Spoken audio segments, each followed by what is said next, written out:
Welcome back to the EV Geek podcast, where we dive deep into the stories and trends that shape our EV world. We are your hosts, Joel and Sebastian, and today we're charging up for a conversation about a topic that's electrifying the auto industry: cost of ownership of electric vehicles, or EVs. We often hear about the shiny benefits of going green: lower emissions, a quieter ride, and less reliance on fossil fuels, which are all fabulous. But behind the glowing headlines, there's a less discussed side of EV ownerships that we are about to uncover. In this episode, we're diving into the hidden cost of owning an electric vehicle, from unexpected expenses to long-term financial implications. We're exploring what it really takes to drive an EV beyond just the initial purchase price. Whether you're a current EV owner or contemplating making the switch, you want to stay tuned as we reveal the nuances that could impact your wallet and your driving experience. So buckle up as we navigate the less obvious terrain of electric vehicle ownership here on the EV Geek podcast.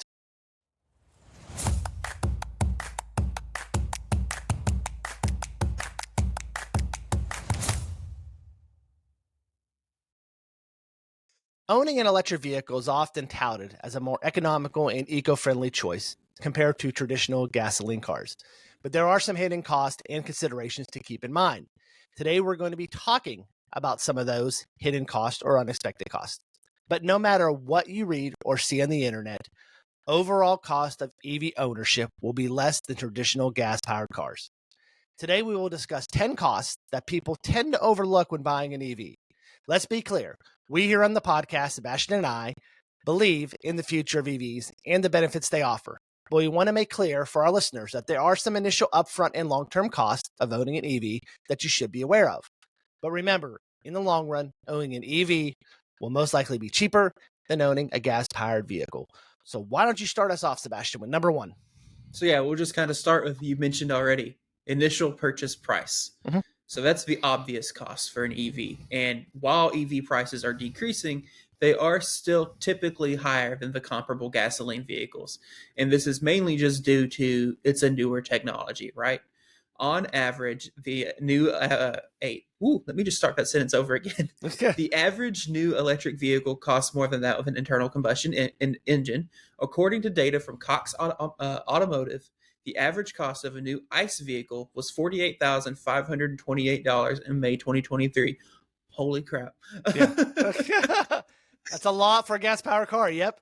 Compared to $55,488 for the average electric vehicle. Now, that's before factoring in any government incentives, which for EVs there are a couple if the vehicle and you qualify.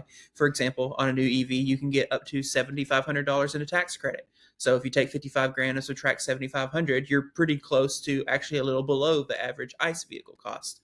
But again, that depends on if you qualify or if the vehicle qualifies. You can't necessarily factor that into the equation. But also kind of helping is just EV prices in general are decreasing. And I would expect them to continue to decrease as the technology gets more mature and becomes less voodoo magic. Yeah. Initial purchase price is a big thing. It has come down, like you have said. Our buddy who owns a used EV dealership, I mean, he can't keep $25,000 EVs on his lot anymore due to the tax credit. As soon as he gets them in, they're gone because people are taking advantage of that electric vehicle tax credit. So yeah, we're glad to see these purchase prices come down. You can get these, Teslas for $30,000 or $40,000 now compared to the 50 or 60 it used to be. Yep. So, yep. All right, next up, which is something you will probably never have to do, but we're going to talk about it. And that is battery replacement. Let me say that again. You will probably never have to replace your battery. What's the percentage, Sebastian? 1%. 1% of EVs on the road today will need their batteries replaced. But the reason we talk about it is because replacement costs are high.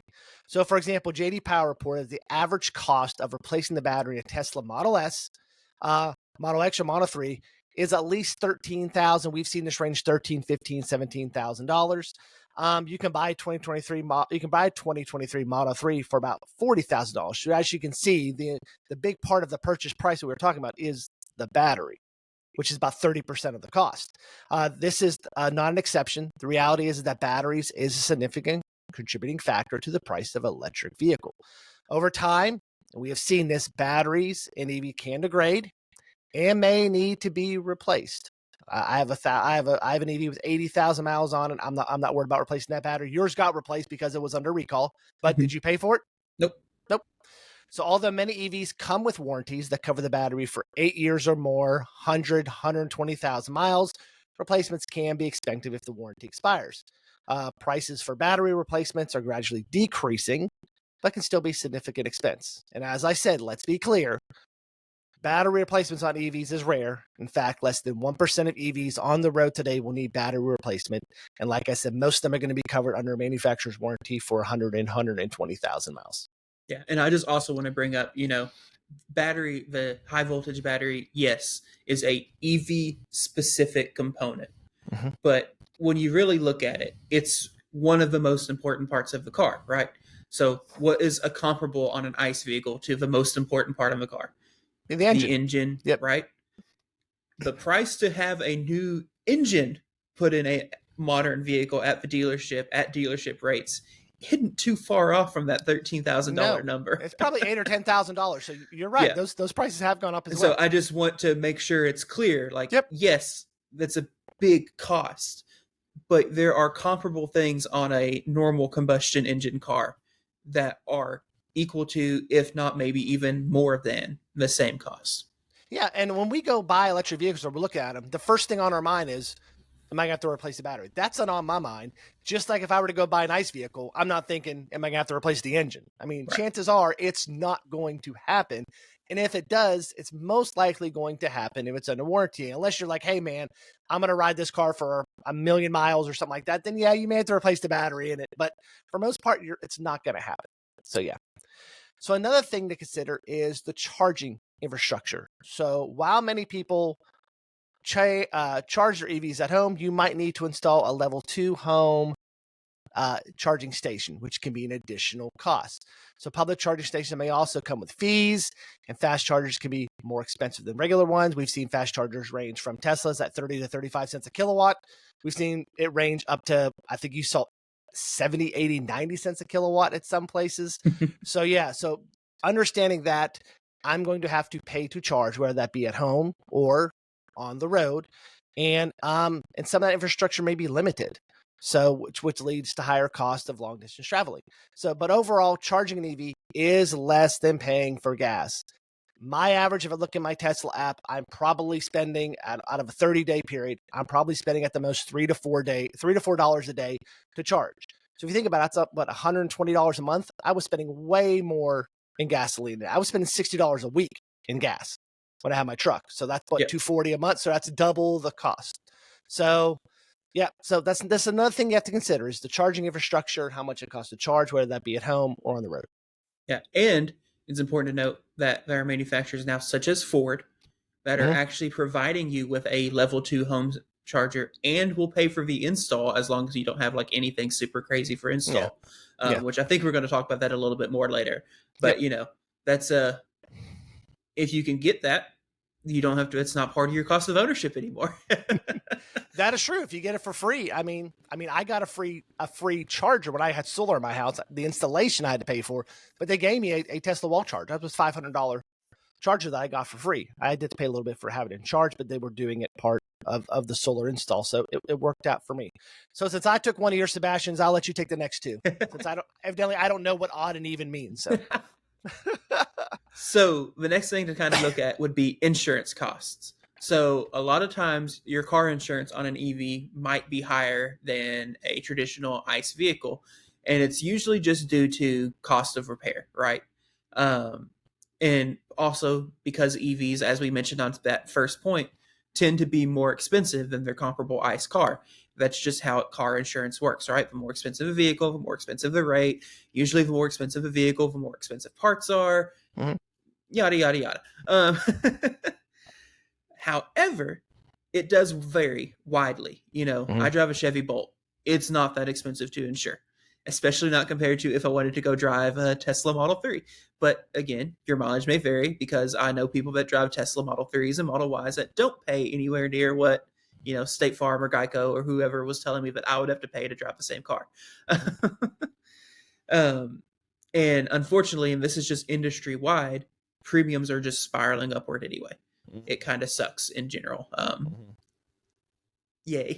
especially especially when you have natural disasters coming and things like that. I mean, you're going to see home and car insurance rates just skyrocket because someone's got to cover those costs, and it's going to be everyone. We even know there are hurricanes that hit in Georgia, North Carolina, South Carolina. We're gonna have to take some of those costs here in Arkansas. I mean, that's just how the industry works. Yep. Yep. But kind of talking a little bit more about why the cost of repair is typically higher is you kind of touched on it earlier. There's less parts to an EV, right? Mm-hmm. Because of that, the parts that are there are probably more expensive anyway. And so like your typical body panels, all that's fairly standard stuff, although you kind of get into some of the EVs have fancy materials, like for example, I say fancy loosely. My car is all aluminum, right? Yep. It's not just a typical steel car. So there's some slightly different, behavior and handling for that. Then you have things like the Cybertruck that are made of solid steel or whatever, and just there's all sorts of different kind of materials, and that kind of has an effect on it too. You get into stuff like Rivians being unibody, just little things. But just in general, though, if you get any damage beyond the body, it's probably going to hit a component it's probably a big component. It might be one of the very few components in the vehicle, but because it's one of the few, it's going to be more expensive. Also, a lot of body shops just aren't ready to work on EVs yet. They're scared of them. Maybe they're not certified, which I say scared of them loosely. You need to be trained before you start touching anything high voltage, right?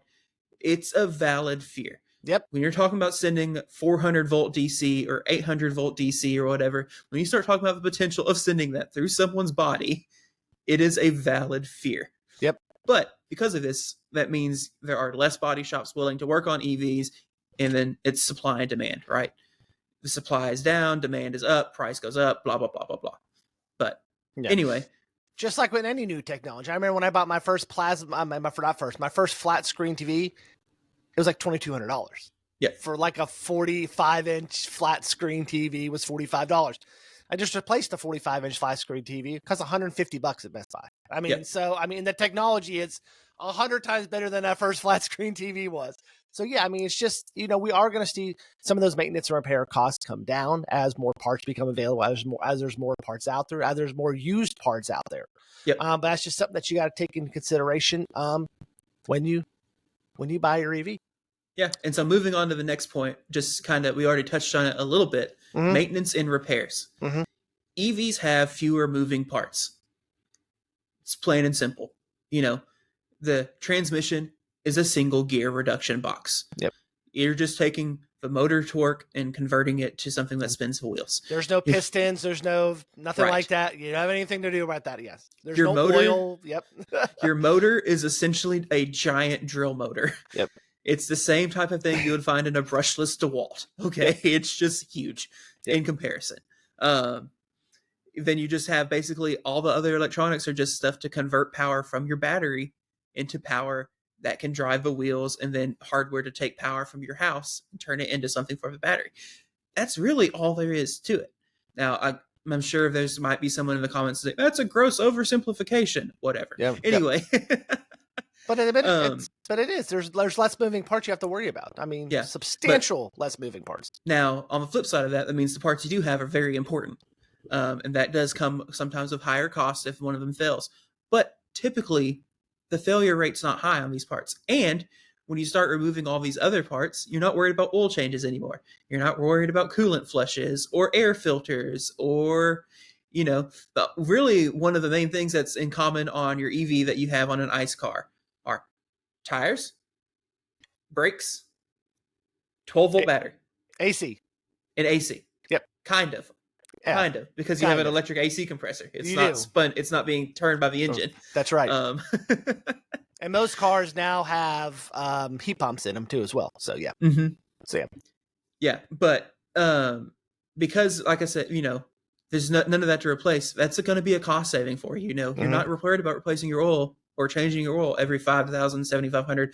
Though I think some ICE cars are now recommending 10,000 mile oil changes, which is still crazy to me. Yeah. As someone who still has one ICE car in the house, I'm a 5,000 mile person. But anyway, at $80 a pop now, probably $70, $80 a pop now. So or 60. But if you do that 10 times, 15 times owning a car, that adds up to over $1,000. So. But yeah, So generally speaking, though, all the major wear and tear stuff Yep. is the same as an ICE car. Yeah. You'll maybe have to buy tires more frequently. Yep. Because EVs are heavier, or you're going to drive with a lead foot because it's a lot of fun to, have that instant torque. Yep. But when you compare, looking at the Hyundai Kona and XC40, these are two excellent cars for comparison. Yep. Because there is a gas version and an EV version of Yep. both of these vehicles. We can look at over the course of 5 years, it's about the same. Yep. Especially on the Kona. But Yep. on the other hand, like we mentioned, the scheduled maintenance costs are basically none. Yep. Which is really nice. Yep. For me, it's tire rotations, and I get that free when I buy my tires because I buy the maintenance, the tire protection policy. So whenever I feel like it, I just say, hey, rotate my tires, go in, they do it for free, and I'm out. Replace the blue fluid for the windshield wiper, and we're good to go. So yep. So next thing is not just EVs, but we're seeing across the entire car industry is depreciation. Now EVs recently have taken a big hit with depreciation more than traditional vehicles, partly because the technology evolves rapidly and new models with improved range and features are frequently reduced. But most often, we were at a price 2 or 3 years ago where all cars were priced stupid, $10,000-$15,000 over what they normally price. That's why no one is buying kind of new cars right now. It's because everyone that did 2 years ago is stuck. They're up over whatever it's called in their vehicles right now. I'm one of them. So it happened to me too. I can't trade my car in right now because I'm over under on it. So check depreciation. If you're buying a used car, which I learned from one of my friend who works in the car industry, let's buy a used car, let someone else take the depreciation hit for you and get a car, with 10, 15,000 miles on. Even doing that, someone else is taking the depreciation hit for you. You may not qualify for the tax credit because it's a used car, but still you're getting into that car at a reasonable price. Yep. Mm-hmm. Yeah. And also depreciation right now looks a lot worse because like you mentioned, 2 years ago, the car was way more expensive. Mm-hmm.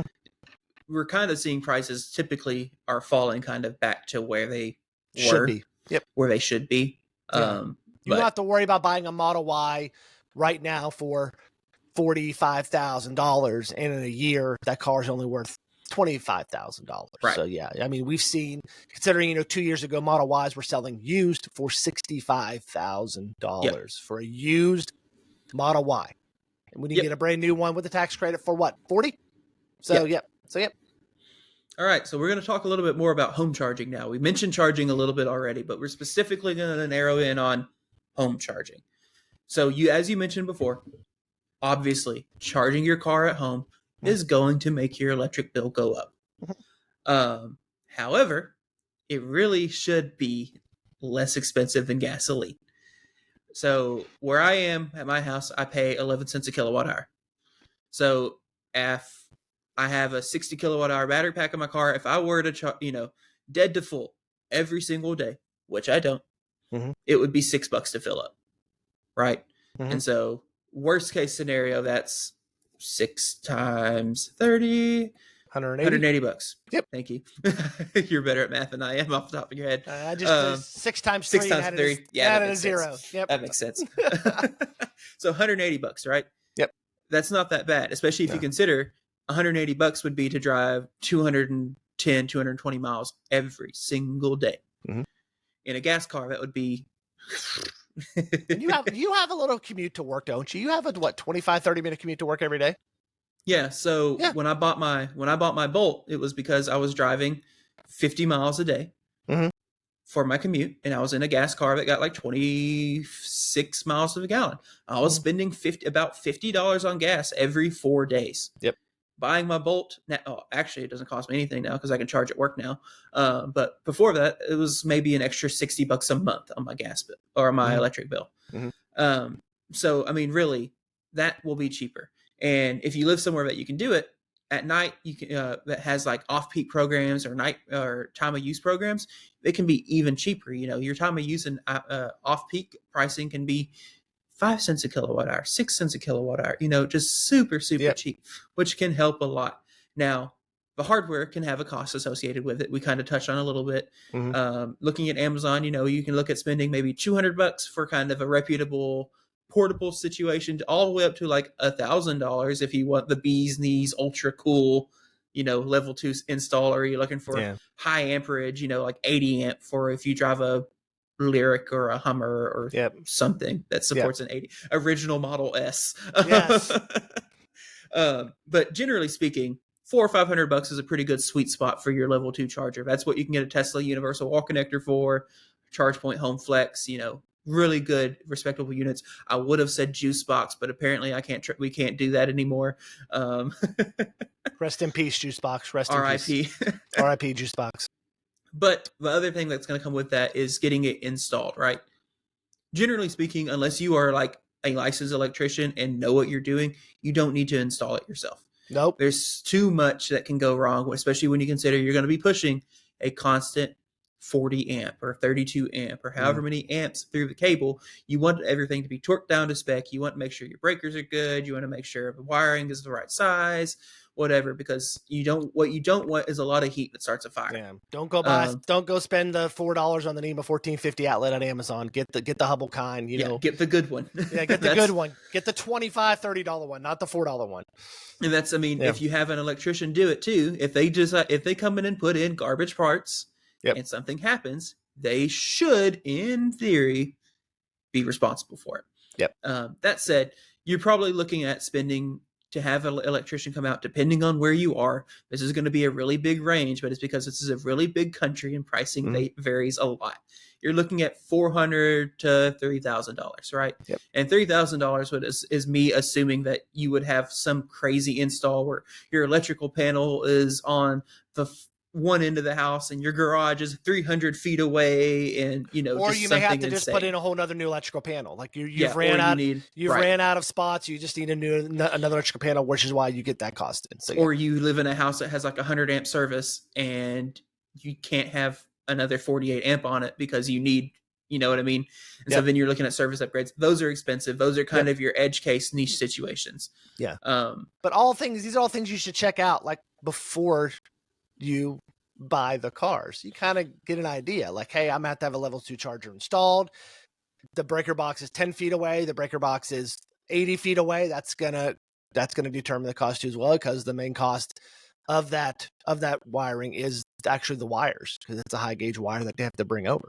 Yeah. And it's important to note too, and we just did an episode talking about how to pick your first EV, and they go into some good tips and tricks on this. But if you look at your commute and you're only commuting 10 or 15, 20 miles a day, your installation cost for an EV charger could be zero. Especially if your car comes with a cable that you can just plug into a normal wall outlet, right? If you just plug into a normal wall outlet, you don't need any fancy install. You plug it in, you can gain 15, 20 miles overnight. That's not a big deal. And so then you're only really worried about the electrical cost. But which at $10, $15 a night, you're not talking about that many kilowatts. So maybe a buck or two a night, probably at the most. Right. So the next cost is not an actual like physical cost, maybe just a cost on you, and that's kind of like just convenience, just range anxiety and convenience. When you're traveling in a gasoline car, that every mile or two there's going to be a place for you to stop and get gas. If you take frequent long trips, driving an EV, range anxiety, which is what we call the fear of running out of battery power, which neither you have never done before. We've never run out of battery. I've never even come close. I think 4% is the lowest I ever got on a trip. And the time required to use, public chargers is a concern. It does take a little bit longer than normal to charge. That is getting better. Usually a gas stop takes 10, 15 minutes. It may take you 20, 25 minutes on an EV charge, depending on what you own. A little bit longer to bolt, possibly, because you only get 50 kilowatts. But yeah, so, but you have to realize EVs are kind of still in their infancy. This is still new technology as compared to that, flat screen TV I bought 20 years ago for, thousands of dollars. These costs will come down, so I like to think we've moved on from infancy. We're in toddlerhood now. We're in toddlerhood. Yes. We're in the terrible twos now. So yes, sorry. So, it's fine. Good. That's a good analogy though. So yeah. All right. Next so kind of moving into just some vehicle specific stuff, right? this might not apply to you. It probably won't. But there are some just like weird little quirks. As we mentioned, some EVs will include some charging hardware, some won't. So that gets back into the conversation we just had. Some EVs might have special maintenance they recommend for certain components. Like I think the original Rivian quad motors have some special like fluid changes that are supposed to happen at a certain mileage, but it's a high mileage. It's not near the frequency of an oil change. But just like little things like that to consider. And then again, stuff like you're probably going to wear through tires quicker because it's an EV, it's heavier, and so that's going to wear on them. You're going to try to floor it every now and again because it's fun, just little stuff like that. But really, there aren't that many vehicle-specific expenses, but it is something to be aware of, especially when you start doing research into buying an EV. If you're not already an EV owner and you're trying to pick out, when you start looking into it, you might find out, oh, why does Audi recommend this service every however many miles? And you start looking into it, you might find out it's an actual bogus service, or just whatever it might be. Yep. So yeah, I think some costs that I was out for my tests. I think I bought a CCS adapter. I think that was really the only additional cost. I probably only used it one time or twice. That's just to film some videos on. I've actually never had to use it to charge with it, but just to have it just in case I need to charge somewhere and there's no Tesla chargers around and I begrudgingly have to go to an EA station. I have that with me, Yeah, and then the flip side, I have a NACS to CCS adapter to go the other direction. Yes. Because as a Chevy owner, I can now use Tesla superchargers. Yay. That's right. Which I told you using your last trip, you didn't listen to me and you had issues. So I used it on the way back. Should have just listened to me. All right. And our last thing that a lot of people don't know about is state registration fees. So most states make you pay extra to register or renew your tags every year for your EV. In our state, it's $200, which is kind of on the high end. Most states, the very high end. Yeah. I think one state was like $210.37. It was like Georgia. It was very specific. So it's on the high end. And the reason why the states say they do this because, we don't pay gas tax. And gas tax is what helps roads and, infrastructure and roads, things like that. But if you think about it, if you drive 15,000 miles a year and depending on what the gas tax is, I think I've done the math before. That only equals out to about $100, $110 a year. So that's not right. I don't think that I'm paying extra. Yeah. It has been a while since I did the math, and I could do probably a 30-minute episode just ranting about this. Yes. So in Arkansas, we pay $200 if you drive a full electric car to compensate gas tax. If you drive a hybrid, which I think this is worse, if you drive a hybrid vehicle, you pay $100 in addition to your normal registration. Plus, so it equals out to be like $240 or something like that. Yeah. In a hybrid, you're already going to still be paying gas tax. You might not be paying as much gas tax, but you're still going to pay it. And so when you sit there and do the math, essentially the numbers they landed at are the equivalent to driving a vehicle that gets 9 miles to the gallon, 15,000 miles a year. Yep. That is how much you're paying in gas tax. Yep. So you pay way less gas tax if you just go buy a Honda Civic. Yep. Go buy a Honda Civic, get 37 miles to the gallon, and you are now getting to use the roads and pay less in road tax than someone who drives an EV or a hybrid or, it's a bogus number, and it's one of those. I think gas tax and everything and road tax, we should have to pay taxes for the roads we drive on. Yeah. I don't argue with that. I don't disagree with that at all.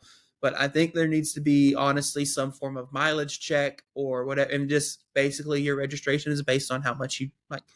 Yeah. And I don't know the best way to work it. I'm not a legislator. Well, I know some states are going to per mileage, 1 cent per mile that you drive, and you just, when you file your taxes, you put in there your odometer and they figure out how much you drove. And that's the tax you pay, I guess. I mean, it really is no fair way to do it or easy way to do it, but the extra $200 is a lot of money. Yeah. So, yeah. But, I mean, still, though, you're probably still going to come out ahead. Yep. Yep. But just some people don't realize that when they get that registration. I mean, my brother-in-law, he's like, hey, man, what's this $200? I'm like, that's. Especially because in Arkansas, you can register a gas car for like $20 a year. Yeah, it's like $25, $30 a year. Yep. Yeah. It's super cheap. Yep. Yep. Plus $200 now for us. So, so $220. $220. So, yeah. All right, well, it is important to consider these factors when evaluating the overall cost of owning an EV. While the long term savings on fuel and maintenance are substantial, understanding these potential hidden costs will help you make a more informed decision. What do you think about our list? Do you have anything you would add or maybe remove from this list? Please feel free to comment below, and don't forget to subscribe to our channel and hit the notification icon before you leave today. Thank you all so much for joining us, and we will see you again on our next episode. So long, everybody.